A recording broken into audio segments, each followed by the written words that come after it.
Eileen Fagan, welcome for the first time to the Pure Desire podcast. Woo! I'm excited to be here. Are you though? Be honest. Are you excited? No, I really am. Okay. Some of it's nervous excitement. Yes. Because I was going to say noob, but I'm going to change that. I'm what was the word you used? Rookie. I am a rookie. Yes. Yes. Rookie. Because rookies have been through the farm system. They've played a lot. I'm talking baseball. Baseball's back. So yeah, there you go. Okay. So we recently did an episode revisiting the situation where a struggling spouse is pursuing their healing and their betrayed spouse doesn't want to pursue their own healing. And we want to really look at the other side of this. And this is something that we've touched on before on the podcast and really is, I think, a frequent theme in a lot of our conversations, but really wanted to revisit this again because it's important to frequent this conversation, this topic, this context that so many people find themselves in. So, Eileen, let's start with this. At Pure Desire, we talk about recovery and healing being a family systems issue, meaning both spouses need to have the healing in order for the marriage to be restored and step into that. Why is that? Just from your, as a clinician, from your vantage point, why is it so important that both spouses get healing? Yeah, we don't, the first thing that pops in my head is that we don't start out as adults. We start out as children, and we're in a family system. And so between our genetics and our experiences, we are shaped and we learn how to be in relationship with other people. It doesn't just happen. So it is very, and a lot of people ask me this, why do we always go back and, you get the picture of the psychologist and the patient on the couch, and they're saying, well, tell me about your childhood. And people, give a collective eye roll at that sometimes, but it is so relevant because like I said, we learn how to be in relationship by observing the people who we're in relationship with. Mostly that's our parents. Yeah. So yeah, it's important for us to all learn our patterns and what makes us tick. Well, what we've seen is if we're married, that relationship is key to life. It's something we're interacting with every day. And when one person changes for good or for bad, it impacts the whole relationship. Yep. And so if we're talking about healing and recovery, it's like there needs to be kind of that symmetry of both spouses walking in step, or it's kind of the analogy of like the dog sled team. If you got one dog that's pulling and trying to go forward, and another that's off, chasing a rabbit in the bushes, there's not going to be much momentum or forward energy because it's pulling in different directions. And I think that's what we see, whether it's the struggler getting help or the betrayed getting help. If it's only one or the other, they're kind of pulling in different directions, and they may still be, hitched together and on the same team, but they're not really moving forward. And so I think that's our cry and our passion to just say, we want the couple, not only an individual to be able to move forward, but the couple to move forward together as a team. Yeah. And it's funny because we've talked about this as I was thinking about this conversation. We've talked about the idea of a car accident, that a betrayed spouse is often the one who's in the passenger seat, didn't cause the accident to take place, but there still are ramifications. And what's interesting is, and I've seen this as like my parents and my in-laws have gotten older, seeing physical therapy and how the body can break down and whatnot. But the idea that if both get injured in this accident and only one of them is getting physical therapy, it's interesting. I just had this visual of this spouse sitting on the couch watching this other person get better and learn how to walk and do exciting things while they're just sitting on the couch still hurt and not doing anything to get better. And what ends up happening, I think, in that situation is almost a bitterness starts to just fester and then birth. And then that just, I think, in a lot of ways intersects the relationship and keeps the relationship from growing. And so it's that idea of if we're both working on stuff, we actually can eliminate that opportunity for bitterness to kind of seep in. Right. Bill and I often use the analogy of a dance with couples. So you have this way of interacting with your spouse, and then all of a sudden one spouse starts to change the dance steps. And you're like, wait a minute, you just changed the dance steps. Now we have to figure out a new way to interact together. Right. So it almost, by one spouse seeking healing, it almost forces the other spouse to do something because they have to make a move. And what's the move going to be? Are they going to stay in sync with one another? Are they going to figure out a new dance? Right. Or stop stepping on my feet. Yeah. In my case. Yeah. Well, a good analogy. It can be painful for a while when those changes happen. Yep. So sadly, this is a fairly common situation where a spouse knows that their husband or wife is struggling with some kind of unwanted sexual behavior, but they're not pursuing healing. And it might seem like a silly question, but what are some of the reasons that you have seen why a struggling spouse won't pursue or go after their healing, even when their betrayed spouse is maybe asking them to or realizes the need for it? Yeah, it's a loaded question because there are different reasons. The first thing that comes to mind for me is fear and shame. So, the addictions happen in secret mostly. So when you are working with somebody or living with somebody who is struggling with an addiction, then you see it, but they're kind of hoping you don't see it. So they, get this kind of blinders up. But I think with fear and shame, those are the first two things that the enemy attacks with. So if you think about Adam, when God said, where are you after the sin? He said, where are, like he didn't know. He knew where he was. Yeah. But he said, I heard you coming. This is my interpretation. I heard you coming and I was afraid because I was naked and I hid. So there's fear and shame right there. Yeah. So that's one reason. One is that with trauma, you have learned a certain way to not feel trauma. So it feels very exposing to change, and it's a scary thing to do. Yeah. So and then there's the self-deception. I'm not hurting anyone else. Right. Offense, even. There's lots of reasons why. I know for me that one of the reasons why I think I went to pornography and masturbation was actually a sense of failure. I wasn't able to perform or do well in this area, so I was able to numb out to that, numb that pain. And interestingly enough, there is that fear of what if I don't do recovery or healing well enough? Like, what if that fails as well? So in that idea of fear, it's almost a fear to make the effort because what if I also fail at this? And so I think there's just this weird almost hurdle that we put in front of ourselves, that there's a feeling pressure to perform, and even that makes me want to go numb out even more. Yeah, so like pursuing help is like admitting I'm a failure. Yeah, absolutely. Yeah. Right. Yeah, I think something I saw in my own life and that I hear often from people in groups is we have learned to minimize the behavior for so long that we really just feel like our betrayed spouse is overreacting. For my marriage, for 10 years, my wife was aware that I had an issue with pornography. I was fairly honest to confess and ask forgiveness. And I'm confident that if in the first year I'd have said, would you like me to pursue help for this? Like, would you like me to go see a counselor? And granted, at that time, we actually didn't know where to go or who to ask. But had I approached it that way, I'm sure she would have said, yes, this hurts me deeply. And I would really like it dealt with.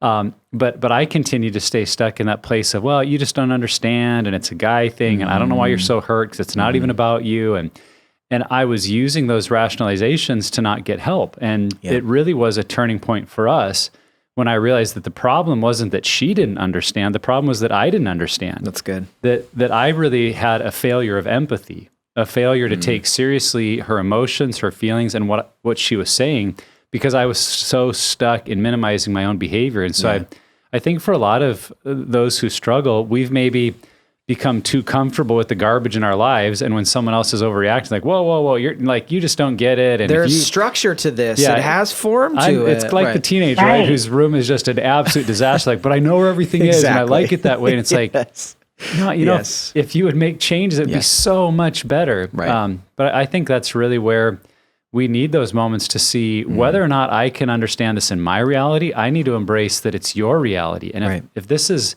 the impact it's having on you, it's really a loving, empathetic thing to say, I'm going to move towards my healing because I don't want to continue to hurt you. Yep.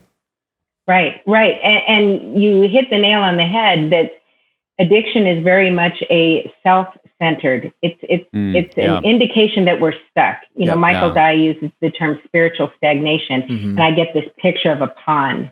With a pond, it's just dead and ick. Yeah. And so we are stuck. We just feel stuck in it. And we are supposed to be like a river where we continue to move and flow and give life to others and other things. And we're changing. But when we start feeling those what he calls symptoms of spiritual stagnation: addictions, anxiety, overwork, busyness, procrastination, depression. All of those things are symptoms of a bigger problem. Yeah. So, just a really easy question next, okay? Let's say we are a betrayed spouse and our struggling spouse is not desiring healing, not making any steps, not pursuing it. Is it ever okay for us to encourage them to pursue their healing? That's a trick question, Trevor. Mm-hmm. So, but if you look at the opposite, is it, to say that it's never okay, that's not necessarily true. Right. I think the key word is encourage. Yeah. Because we can manipulate and morph the word encourage to badger, manipulate. Yep. Right. Pressure. I'm going to covertly ultimatums. Yep. Right. Encourage would look something like, I feel sad, lonely, disconnected from you. And I really need to feel connected with you again. How can we make that happen? You don't even have to. They know what they're doing. Everybody that has an addiction knows what they're doing. But pulling it off of them so that it's not blame, shame, any of that, but you're putting it on you as the spouse. You're putting it on you. Yeah. Here's how I'm feeling. How can we connect again? And that's so hard to do without shaming. Because man, thinking about this question, like, how do you say, I would like you to stop doing this because it's hurting me? And how do you share that in a way to someone who literally everything that is wrong in their life, or every time someone says that, it hits their filter as shame. I'm not good enough. I suck. I need, to change. I'm not, whatever. And so I think that that's the real challenge. But I think I love what you said. What I hear, the way I would phrase that is that you're sharing your needs with your spouse. You're sharing your emotions and your experience, not in a way where it's condemning, but in a way of, I just want you to know where I'm at and where I'm coming from, and to share those needs, because that is something that I think we both can resonate with wherever you're at on this map, that our needs being met is something we desire. And to have a healthy relationship, I believe at the core is what we desire for a marriage. And so you're trying to craft it in a way that in order for me to feel like this marriage is healthy for me and I feel valued and I want to pursue it, these are the needs that I need. Yeah. Right. The Bible calls it speaking the truth in love. So the key words there is in love. I miss you. You are the love of my life. And I want to feel connected to you again. Yeah.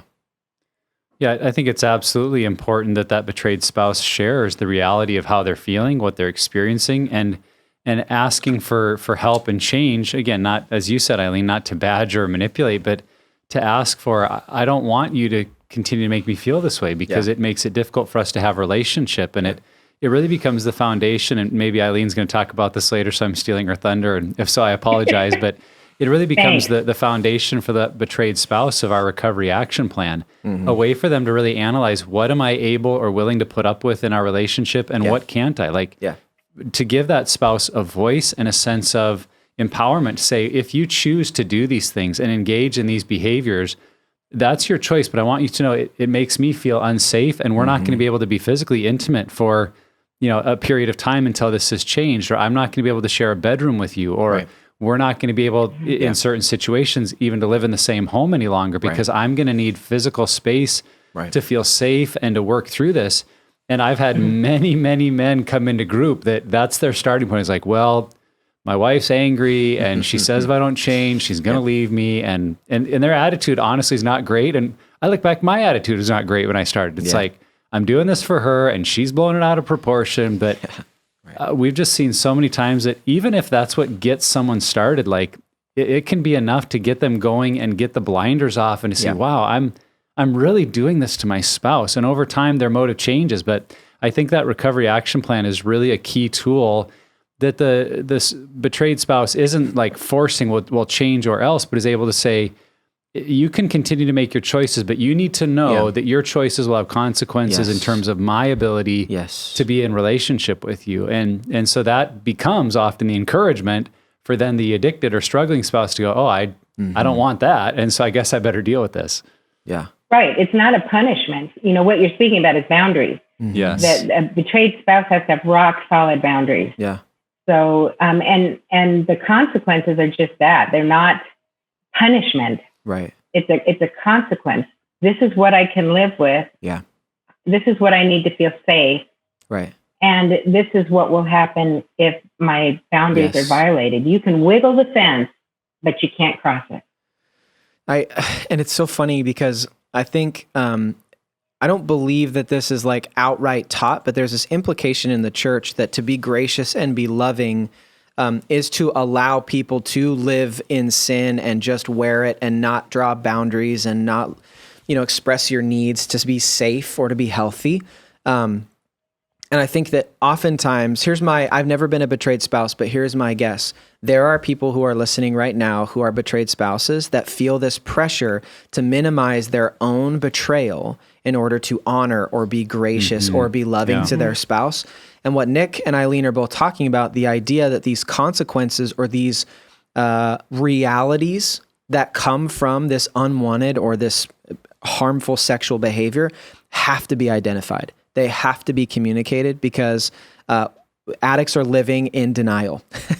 And so if you just allow them to keep going, it's like, well, no, this is not hurting anybody until someone says, this is hurting me. You have to change. This is not okay.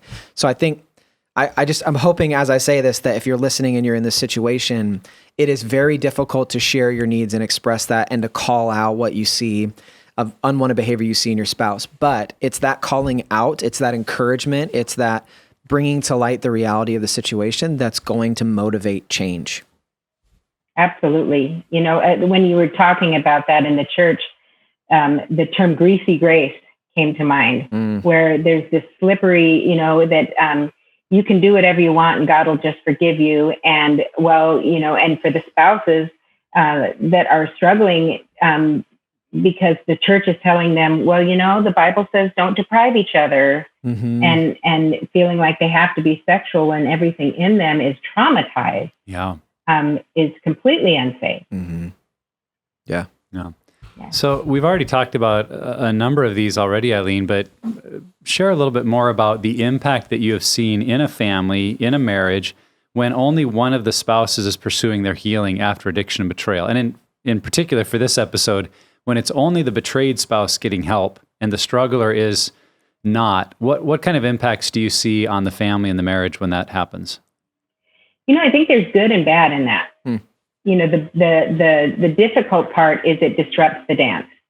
So the partner that's struggling with unwanted sexual behavior is having to figure out, okay, these dance steps have just changed. How am I going to work within this system now? So that's the not so great part. And sometimes the ante is upped. So there may be some more anger in the addict. This dance was working just fine until you messed it up. Right. The good part is also that you change the dance steps. But as the spouse gets healthier and starts to realize her own maladaptive ways of interacting with her spouse, and starts to change those, then there's also the opportunity for growth. If there's children in the home, the children have a safe place to go. The children are can have a parent that is getting healthy. So it can change the dynamic of even, for the children to where this isn't going to go from generation to generation to generation. There's a stopping point. And the betrayed spouse finds their voice, becomes more assertive, becomes more comfortable expressing their needs, and creates a framework to process information more accurately in every context, not just in this one. It definitely disrupts. I think I heard this from Diane Roberts. The idea of is it a mobile or a mobile? What do you guys call it?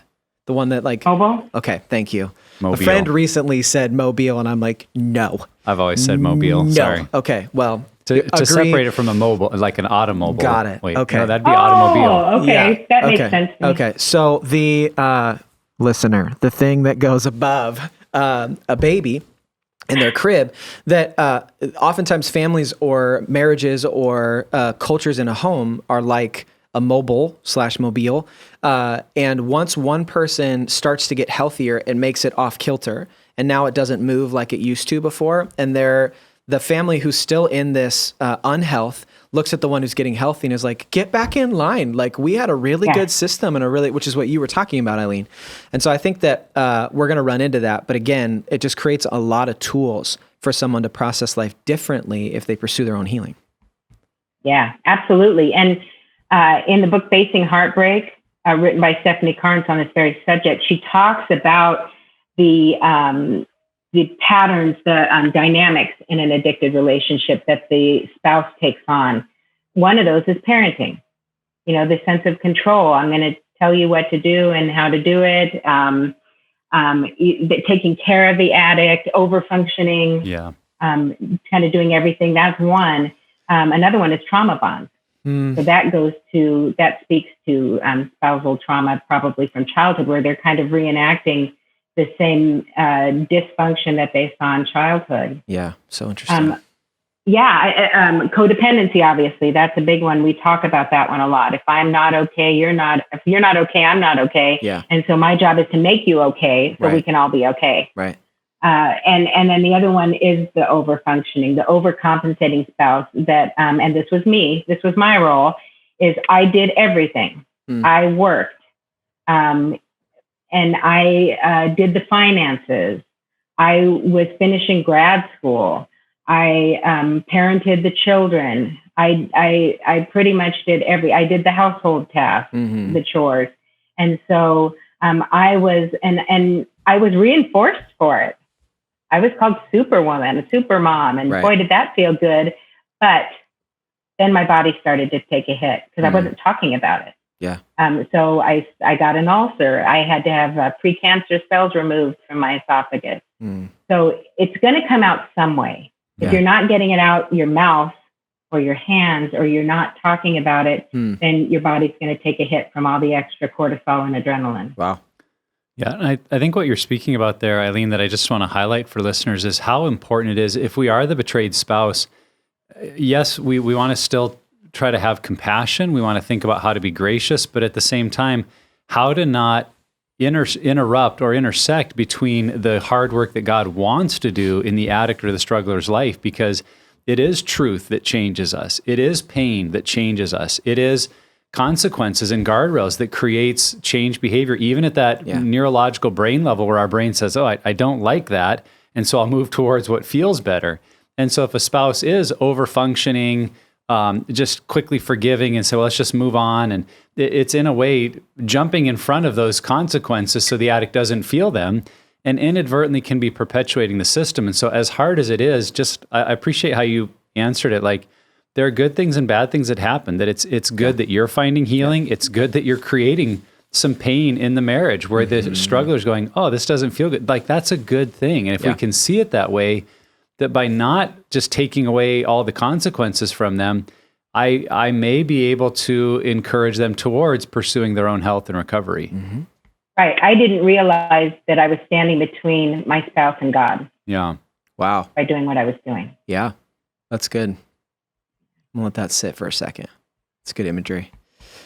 Okay. So let me frame this question this way. If someone who's experienced betrayal trauma, but maybe wouldn't even necessarily call themselves a betrayed spouse, comes to you and says, hey, should I pursue my own healing even if my spouse is not going to get theirs? How would you answer their question? All caps, yes, shouting. Yes, absolutely. And you know, if somebody would have asked me to pursue my own healing at the time, one thing I probably would have said is why. Because I was functioning great. I was Superwoman, remember? So why would we want to change that? But the importance of it, if somebody were to take the time, and if I were to ask those I always tell people because I've worked in addictions for a long time, either drug and alcohol or what I'm doing now, that the three most important words are, I need help. And if somebody would have helped me, and they did, understand that I do need help. Somebody told me, and this was a therapist, but not somebody I was seeing, it was just a friend therapist. She kind of affirmed, wow, you're doing a lot. You're really doing a lot. But let me ask you a question. Who takes care of you? And I just broke. I said, I take care of me. Yeah. I mean, I was a Christian, and I didn't even leave any room for God there. Right. But that was the point to where I realized that something needs to change. And, fortunately, we have so many tools, so many avenues for help for betrayed spouses. We try to make it as easy as possible to get help. Yeah. One of the things we talk about at a lot of our conferences and on the Sexual Integrity 101 video course is this principle of if we're experiencing pain and trauma, it doesn't just go away. We can't just bury it, move on, act like it's no big deal. Like if we're stuck in a situation like you were describing, Eileen, where we're over functioning and just kind of burying a lot of stuff, like you said, it has a way of coming out. And that's the truth of that pain and trauma. Like it's going to stay stuck in your marriage. It's going to stay stuck in your brain. It's going to be altering your ability to parent, your ability to function well, your ability to have the kind of life God designed you to get to live. And so to me, that question is like, is it ever a bad time to pursue that fuller, freer life? I mean, no, even if your spouse is stuck in some very addictive or minimizing ways of thinking, like it's going to be good for you. And if you can start dealing with that pain and trauma, you'll be able to find your voice, your confidence, your sense of worth that will really give your marriage the best shot of making it anyway. So don't think of it as like, well, I'm going to pursue my healing and it's going to be to the detriment of our marriage. It's like, that's the greatest shot your struggling spouse has, is the healthier you get, it can lead to their healing. So don't see it as a choice against the marriage. Definitely. Yeah. We have a great tool. It's an assessment for betrayed spouses. And this has been based on years of research that has shown how partner betrayal has symptoms that are very consistent with post-traumatic stress disorder. So the tool that we use is called the Ipas. It's the Inventory for Partner Attachment Stress and Trauma. And so this assessment is actually a bunch of smaller assessments. So we are checking. And so somebody says, well, I'm not really sure how this is affecting me. We can look at PTSD symptoms. We can look at attachment. We'll look at there's one called the DAS, which is embedded in that. It's depression, anxiety, stress scale. So we'll look at that. Do you meet clinical criteria for depression or anxiety? And it gives us an idea of what to focus on. How are they suffering? What does that suffering look like? And how can we best support you and treat you with this? Something I was thinking about with this question, and I think, Nick, you sparked it, is I think the question in and of itself of should I pursue healing if my spouse doesn't, in some weird ways, in my mind, that elevates the marriage to be more important than the individual, where it's like, well, if the marriage isn't going to get healthier, why should I do this? When I would encourage you that your own health is more important than your marriage, because your own health will inform and shape the health of your marriage. And that's why we want both spouses to do that. But man, like don't put, and again, I think that it's very easy growing up in the church. And I don't think this is directly taught. Absolutely. I do not believe this is directly taught, but I think in a lot of ways we are implied or absorb this idea that the marriage is more important than my own health, or the manifestation of that in our life is more important. And I don't think so. Well, it's not biblical. It's not biblical. Right. And only Jesus you can change what away. So Jesus went to a solitary place and prayed. Absolutely. He got away all the time. Even though there were throngs of people around him, he got away to refill, recharge. There's that saying, put your own oxygen mask on first when you're on an airplane. Right. Yeah. That's so that you don't die in the process of trying to help somebody else. Exactly. Right. And that's what I was experiencing in my betrayal. Was I was slowly wasting. in for the sake of, being Superwoman and I'm saving the marriage. Right. Yeah. For what? If I'm not around. Yeah. Exactly. So Eileen, help our listeners shape their expectations here in regards to how much healing is possible in our marriage or our relationship if the betrayed spouse, if the struggling spouse doesn't pursue their own healing, if they never go for help. What can we expect in terms of the healing of the marriage and relationship? Yeah, I spoke a little bit to that holistic model of healing, where often if you work on one area, it bleeds over to the other areas. If you picture our life as a pie chart, where we've got our spiritual life, we've got our relationships. You could throw lots of things in there: academics, social, physical health, mental health. That when we work on an area, it often bleeds into other areas. So it's absolutely, it's imperative. I'll use that strong word, but it is imperative for us to take care of ourselves and seek our own healing. We would think it was ridiculous if I broke my leg and I said, well, God will just take care of it. And I just sat there with a broken leg. If our heart's broken, we need to treat it. Yeah. Our brain and our heart is no different than a broken limb. But what if our spouse, what if they never go towards their own healing? Can our marriage get better still? Yeah, I think it's not going to be God's optimal. Sure. But it will be better. And it could facilitate that process of getting out of God's way. Right. And I'm getting healthy. Yeah. I'm empowering myself. Right. And I'm empowering our children. Right. Yeah. So there's there's a risk that you're taking in pursuing that, the risk of your spouse never pursuing their own healing. But in so many ways, if you don't first take that step and pursue your own, then it may never, then the answer will always be, of course, why would they pursue their own healing? So I think that we have to take that risk in order to really give our marriage and relationship a chance to be the healthiest version it could be.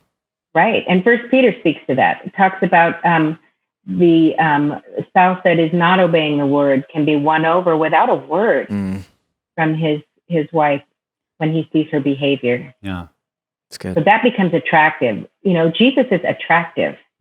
So when people are getting healthier and closer to Jesus, that's attractive. People want more of that. Yes, absolutely. Okay, just another simple question. We talked about the encouraging of our spouse.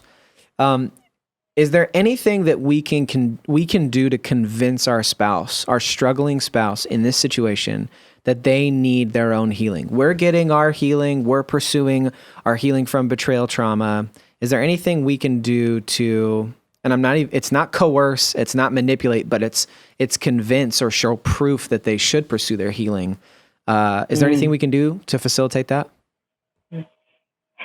I giggle a little bit because my husband and I, we have this funny habit, or it's a ritual actually, where we read Dear Abby, and we see how she answers and how we would answer. It's, we're geeks. So one of the things we see more often than anything is, how can I convince my spouse? How can I tell my spouse? How can I make my spouse? Yes. And the simple answer is you can't. I can't change a heart. God can change a heart. I think that the convincing was what we alluded to earlier. Yeah. I miss you. I miss feeling close to you. I miss feeling connected to you. You're making it about I. Because if I turn my hand and I point at him, you're making me. Well, first of all, nobody can make me anything. Right. You're making me angry. You're making me sad. No, I feel sad when I see this happening. You're turning it on me. Because then we have to be really careful that we're not parenting again. You better do this, or, you're really messing up here. Right. But the convincing comes in the behaviors and the heart change. I think it might be helpful for some listeners to consider just the perspective we have as we go into our own healing.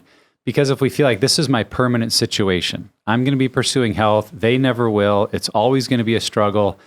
that can be very defeating. When our experience through pure desire would be, yes, there are situations where they don't heal, and that's very, very difficult and hard. And if you're in that place, we feel for you, and we know you're probably having to make some hard decisions about, do I stay or do I go? And that could be another podcast in and of itself. But in many, many situations, what you are experiencing is temporary. Because when you start to get healthy and in a loving, gracious way, find your voice and your self-confidence and have others that help you navigate the situation, and you're growing in friendships and people that you can trust with your whole story. I mean, that good just has a way, as we've been saying throughout the episode, of impacting your spouse, who starts to go, well, I guess it wouldn't hurt for me to try a group or, to do something. And they move in that direction. And again, I can't make that as a promise or guarantee, but could just say observationally and experientially from being involved with pure desire for over a decade, that is often what happens. That when one spouse, and we saw it when I was a pastor at a church and we had groups, we'd have women come into our Betrayal and Beyond groups that were hurting and wounded and didn't know what to do. And they started to find that camaraderie and friendship and growth. And it would be a few months later, I'd get that knock on my door, or the phone call or email. It'd be the husband, like, so I guess you guys have groups here. Yeah. I think I've been struggling for a little bit. It was like, oh, surprise. It was often a matter of time. So again, I wish I could promise that, because that'd be so wonderful. Yeah. I can't, but I can say that is often the case. And if you can keep that perspective of, if I'll pursue my healing, this could be a temporary situation because it's going to impact them. And holding on to that hope really can be what helps you continue to move forward, believing that God will use your healing in your marriage. Yep. Amen. Yeah. The empowerment piece is what you're speaking to, that we go from feeling like a victim to feeling like that we have choices, and we can make good ones in the midst of our spouse's suffering. Right. And so much of life is not finding ways to avoid or stay out of the ups and downs, the ebbs and flows of life. It's learning how to manage those things better. And so that's what pursuing your own healing does. It equips you, gives you tools, experiences, community around you to help you better do that. Yeah.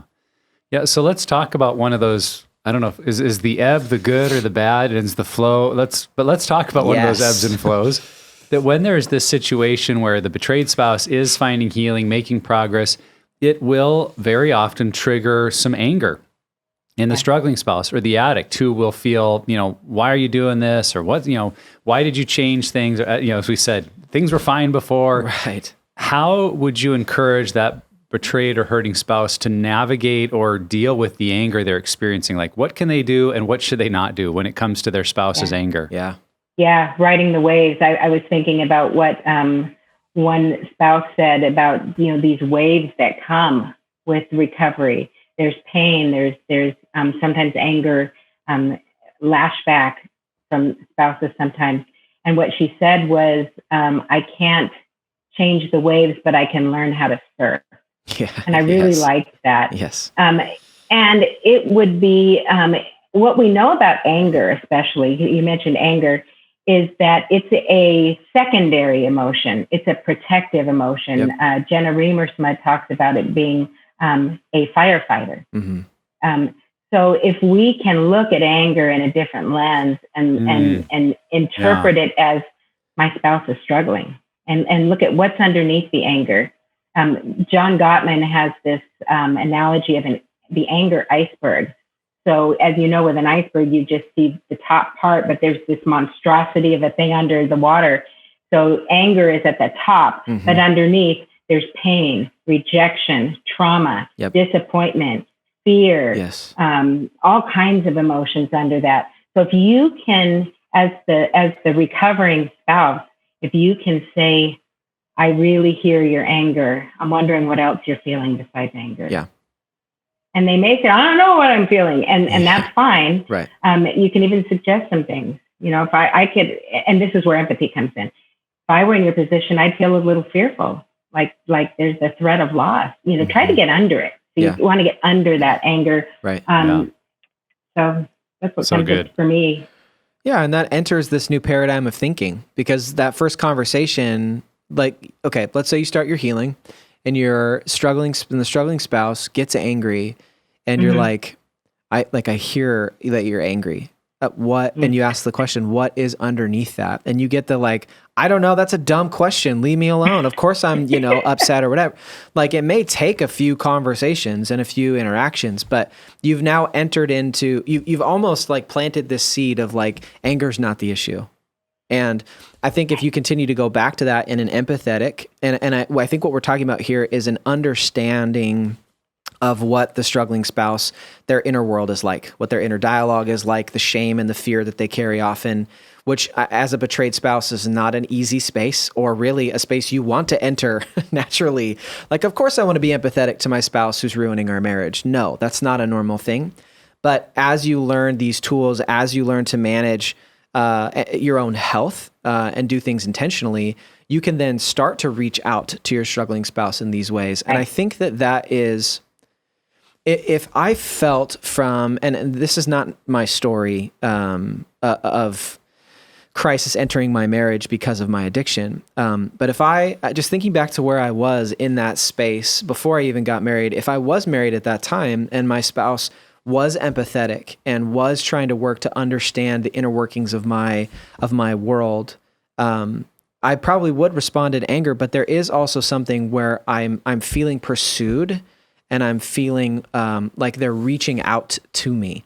And so I think in a lot of ways that can help. I feel like that can be a balm on the shame and the fear that we have. And so there is a lot of power, I think, that we carry as a betrayed spouse if we can get into this mindset where you're asking questions and starting to see the behavior of our struggling spouse as more than just anger or the behavior. There's so much more, as you said, this monstrosity under the water. Right. This is where I think Pure Desire does such a good job, is helping betrayed spouses understand the nature of addiction, what it looks like, and that it's not the problem. It's a symptom of a bigger problem. Yeah. It's trauma. Underlying it all is almost always trauma. So when we can help spouses understand that, that you have a suffering spouse, not a spouse that doesn't care about your needs, because on many levels they do. Yeah. They're trying to function in the world the best they know how. Yeah. And so that's why I think that we do such a good job with this, because we help them to understand. And then when we understand more about addiction, we can have that empathy. Yeah. We can have that compassion. Yeah. I think what we're talking about is reframing the anger. And I think for a lot of betrayed spouses, it's very important that they don't take personal fault or blame for their spouse's anger, because I think that can happen. Like, oh, I went to group and it made him angry, or I was doing my work and that triggered him to, like, that's not your fault. Now, I mean, we want to take ownership if I said something rude, or if I snuck off to group and didn't even tell him I was joining your, like, some of that we may need to own. That doesn't mean we're perfect, but if what we realize is triggering the anger is steps we're taking towards health, like, that's not your fault. Don't put that blame on you of I made them angry. Like, no, something I did triggered them, but it's not about me. And asking that question, like, why is my move towards health triggering anger in you? Because I would think you'd be happy to see me growing, just like I'd be happy to see you growing. So to reframe, like, this isn't my fault. And if we can get to what else is going on, that may be some really valuable conversations. So let's press into that, Eileen. If we are a betrayed spouse and we're pursuing our healing, how much of that process do we share with our struggling spouse if they're not in their own process of healing? How much of our experience, group, learning, all of that, how much do we share with our struggling spouse? I think we have to be considerate. So, we're in a marriage relationship where we're trying to be kind and compassionate to one another. So I think you ask that question. There's so many times when Bill and I are working with a couple, and the husband or wife will say, well, I don't know how she would feel if I did this. And so we turn and go, well, let's ask him. So if you're not sure, you clarify, you ask clarifying questions. I'm in this group. I just started this recovery program. I'm wondering how much you want to know about that. And create some guidelines around that. So, Yeah. and you want to frame it with, so here's what's not to do. I'm learning a lot about all the crappy things you do. And why. And why. You want to say, I'd like to share with you what I'm learning about me. So in other words, you don't make it about them. Yeah. Because that can be manipulation too, if we're not careful. Yeah. Yeah, I think an area of breakthrough here can be when your self-discovery and learning process makes you aware of ways that you maybe haven't responded well as a spouse or treated them well. And if you're able to go to them and connect your group or your healing experience to what you're about to say, like say, hey, I realized from some of the group work I'm doing that I tend to be, I can really be kind of badgering of you when I feel like you're not getting a job done. And that must make you feel like I'm parenting you. And I'm sorry for doing that. Yeah. The spouse is going to, they're going to be like, wow, that was new. Yeah, okay. Thank you. Or you say, as I talked in group last night, I realized that so often when you come home from work, I just have 1,000 questions from you and I don't even let you get in the door. And I'm sorry, because that's probably not a good environment for our relationship. And again, that spouse this healing thing sounds pretty good because it's impacting us in a good way. And I say that because I saw the reverse in my group experience of, as I was coming out of the fog of my addiction, to go to my wife and say, I realize in our marriage that I've always treated my schedule and my stuff as more important than yours. And I'm sorry that I've made you feel that way. Yeah. I think for my wife, that was like, wow, he's learning. He's seeing something that I've seen all along. And it's like, thank goodness, man. And she started to really like group because of that reason, that I wouldn't come home and say, well, here's all the things you need to do to be a better wife. It was like, sure. No, I'm seeing things I've done that really weren't good. Would you forgive me? And so I think even as the betrayed spouse, and you don't want to just do it for show, but as you're learning things that you could do to be a better spouse, apologize for it. Because I think that may be eye-opening, that now they're going to feel pretty good about your, well, I like it when she goes to group because, man, she comes home just really sensitive and able to talk, and maybe I should do this, you know? And I think we hear that so often from betrayed spouses that enter group or enter counseling, that I did this because my spouse, he or she did this and I needed healing, so I went in. And then they come out with, but I learned about myself and I learned about the things that I do and I learned about how to get me healthy. And I think that what you're talking about, Nick, is we're not telling a betrayed spouse to not be angry or have negative emotions because of the behavior. That's right. We are saying, as you enter into this space and get healing, you're going to learn about yourself. And as we own those things, that's part of sharing our health, is when we learn stuff about ourselves and we share, like you were saying, I do this and I realize why, and I'm really sorry. That is like this olive branch. That is like almost it's the fruit of our healing that we're passing on to our spouse in that point. So understand that that's not usually why someone enters in to a betrayal and beyond group or counseling for betrayal trauma, so that I can be a better spouse. It's so that I can get healthy and learn what's going on over here with my spouse who won't stop this thing. But it is this byproduct that comes out of that process. Right. What's my own shame level? Yeah. How am I dealing with my own shame? Inevitably with sexual betrayal, there's some I caused this, I'm a party to this somehow. So when we get healthy, when we can, with the Lord's help, when we can get healing from our own shame, our own traumas from families of origin, we are able to, it has that radiance, that it radiates out to other people. It's what we're called to, right? 2 Corinthians talks about that we're all committed to the ministry of reconciliation, paying it forward. God comforts us in our affliction so that we can comfort others with the comfort we receive. Yes. Yeah. That's good. Yeah, absolutely. Well, Eileen, this is a challenging topic. It's not easy. As we've talked about, there's good that can come of this situation. There's things God wants to do in our life. But let's wrap up this episode with this final question of really kind of looking towards the future and towards the good, the positives that we hope for in a marriage. So paint the picture for us of how you would describe a marriage where both spouses are pursuing their healing. What will this marriage look like, as opposed to the fear we have of maybe being stuck as the only spouse who's working on it? What's that future hope of a marriage where both spouses are moving towards healing? Yeah. I wish I could say that it is a picture of unicorns and rainbows and hopping from cloud to cloud. It's not. That's what I'd like to say. Yeah. Right. It is suffering and it's work, but if you're going to suffer, you might as well suffer for doing the right thing than staying in trauma. What it's like is walking through the valley of the shadow of death together. Yeah. That's what it's like. Yeah. It's like having a partner. It's Christ in the church. It's working out your own salvation with fear and trembling, and then having somebody to do it with. Yeah. So it's reuniting. It's all of those things. Yeah. So yes, there's pain. Yes, there's weeping, but joy comes in the morning. So little bitty unicorns and rainbows. Yeah. Like I think of same team, same goal, same language. Like you're on the same team with your spouse. You're headed toward the same thing together, and you're having conversations that are meaningful and using the same language. There's understanding as you're walking this way together.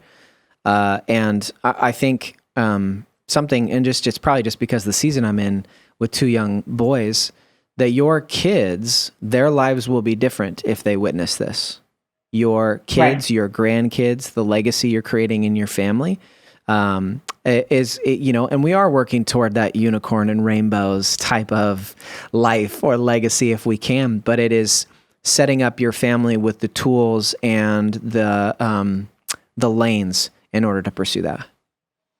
Right. Amen. I go back to an illustration you used, Eileen, that to me, it's kind of that iceberg illustration. It's having a below the surface marriage where we're able to, as a couple together, address what are the deeper things that are driving us? What are things from our family of origin that we've brought into the marriage? What are our triggers? What causes us emotional pain or turmoil? And as we enter into that space together, being able to be one another's champions, support, listener, knowing that I'm not perfect and I'm working on my stuff, just like you're not perfect and you're working on yours. And so there's that sense of we're together in this, but we're not just stuck trying to have this, happy, beautiful, above the waterline iceberg marriage.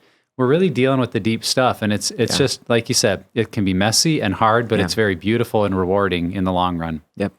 Amen. Right. And you're doing it with Jesus. A threefold cord isn't easily broken. Yep. So when you're pursuing healing and you're pursuing God's best, you will draw, if you picture that kind of triangle, as you draw closer to the Lord, you're drawing closer to each other. Yeah. So good. Well, the reality is the situation's super difficult. It is not one that we enter into happily or even willingly. But we ask that if you are in the season of betrayal trauma, just to consider the benefits of processing that trauma, equipping yourself with tools, and really taking steps toward living the healthiest life that you can. Our own pursuit of healing is not initially for others, though it may impact them. It truly is for ourselves. So we hate to see men and women in this situation, but strongly believe that your healing is worth the effort and the time. If you can put it in, if you are willing to put it in, it will be worth it. So Eileen, first time, rookie time, you crushed it. Such a great job. Thank you so Eileen. much. Good job. Thank you for being with us. It was fun. Thanks. And wherever you're at on your journey, Pure Desire is here to help create a roadmap for your healing. If you or someone you know is impacted by sexual brokenness, go to puredesire.org and let's start the healing journey today. Don't forget to subscribe to the podcast. Each week we put out new content to help you on the road to freedom from the effects of sexual brokenness. And lastly, never stop being healthy.